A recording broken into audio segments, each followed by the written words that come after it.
नमस्कार दोस्तों, एक बार फिर श्याम जी गुरुजी स्कूल स्टडी चैनल में आपका स्वागत है। आज हम आपके लिए नया वीडियो लेके आए हैं जो कि राजस्थान के इतिहास से संबंधित है। इसका प्रथम बिंदु जो आज हम पढ़ लेंगे वो है कालीबंगा सभ्यता।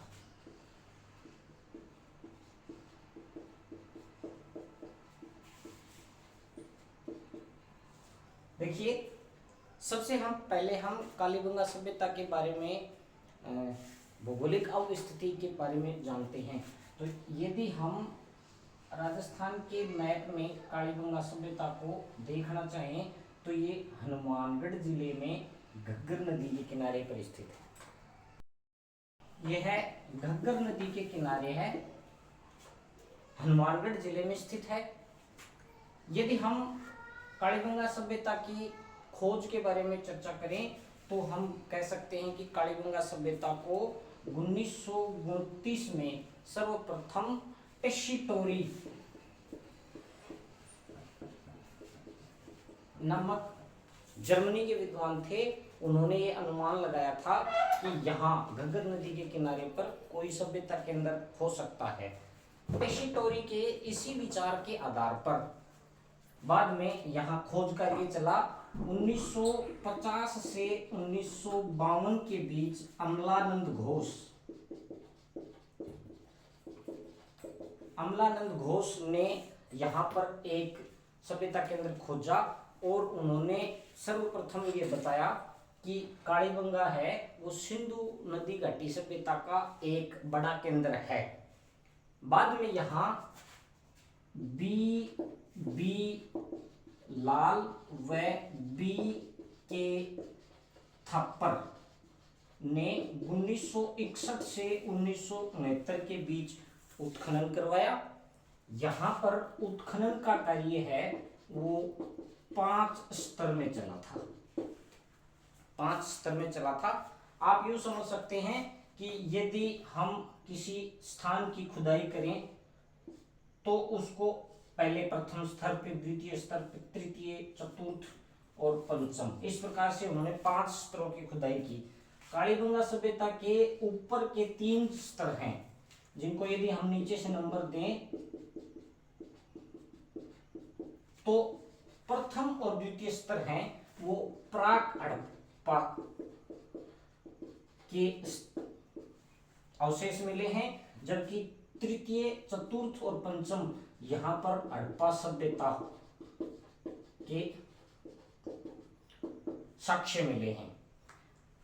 प्राक हड़प्पा होने के कारण कुछ विद्वान ये मानते हैं कि कालीबंगा का जो स्थल है वो सिंधु सभ्यता से भी पुराना है। यदि समय के हिसाब से हम देखें तो इसको विद्वानों ने 3500 बीसी से 2500 बीसी के बीच का कार्यकाल माना है, जबकि इसको 2500 बीसी से 1500 बीसी के बीच का माना है।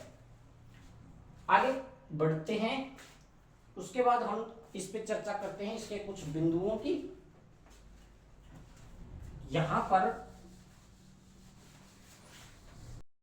जब कालीबंगा सभ्यता की खुदाई की गई तो यहाँ खुदाई के प्रथम स्तर में सबसे पहले काले रंग की चूड़ियां मिली, इसलिए इस स्थान को कालीबंगा कहा जाता है। यहाँ पर काले रंग की चूड़ियां मिली इसलिए कालीबंगा नामकरण हुआ। उसके बाद दूसरी जो महत्वपूर्ण खोज है वो यहाँ पर है जुते हुए खेत मिले हैं। यहाँ पर एक निष्कर्ष निकाला गया है कि यहाँ के लोग हल से खेती करना जानते थे और इनकी जो खेती है वो मिश्रित खेती थी। ये लोग चावल और कपास एक साथ बोते थे, इसी प्रकार चने के साथ सरसों को बोया जाता था। ध्यान देने की बात यहां है कि कालीबंगा से कोई हल का प्रमाण नहीं मिला है, लेकिन यहाँ हल की मरण मूर्ति, मरण मूर्ति को बोलते हैं खिलौना, खिलौना मिला है, हड़ का कोई सबूत नहीं मिला है। इसके अलावा यहां पर एक बैल की मूर्ति मिली, बैल की मूर्ति मिली है जो शक्ति का प्रतीक माना जाता है, जो शक्ति का प्रतीक माना जाता है। इसके बाद हम बात करते हैं कालीबंगा से मिलने वाले अन्य स्थलों में से एक छोटे बच्चे की छिद्रित खोपड़ी मिली है, जो कि कपाल छेदन का एक प्रतीक है। यानी एक छोटे बच्चे के सिर में 6 डंडियों के द्वारा छेद किया हुआ मिला है। ध्यान रखें, कालीबंगा में अपनाई जाने वाली ये विधि आज भी प्रासंगिक है। हिंदू धर्म में आज भी मृतक को जलाने से पहले उसकी खोपड़ी छिद्रित करने का सांकेतिक रिवाज है। इसके अलावा कालीबंगा सभ्यता में भूकंप के साक्ष्य मिले, भूकंप के साक्ष्य मिले। यहाँ पर एक ऐसा कमरा मिला है जिसका फर्श उबड़ खबड़ है। कालीबंगा में जितने भी मकान बने हैं वो धूप में सुखाई गई ईंटों से बने, धूप में सुखाई गई ईंटों से बने हैं। इसलिए कालीबंगा को कुछ विद्वानों ने एक दीनहीन बस्ती भी कहा है। कालीबंगा को विद्वानों ने एक दीनहीन बस्ती भी कहा है। इसके अलावा यहां से एक पल्ले के किवाड़ मिले, एक पल्ले के किवाड़ मिले। ध्यान देने की बात है, आज भी हम अपने घरों में एक पल्ले के किवाड़ अधिक लगाते हैं। इसके अलावा कालीबंगा में एक दुर्ग के साक्ष्य मिले।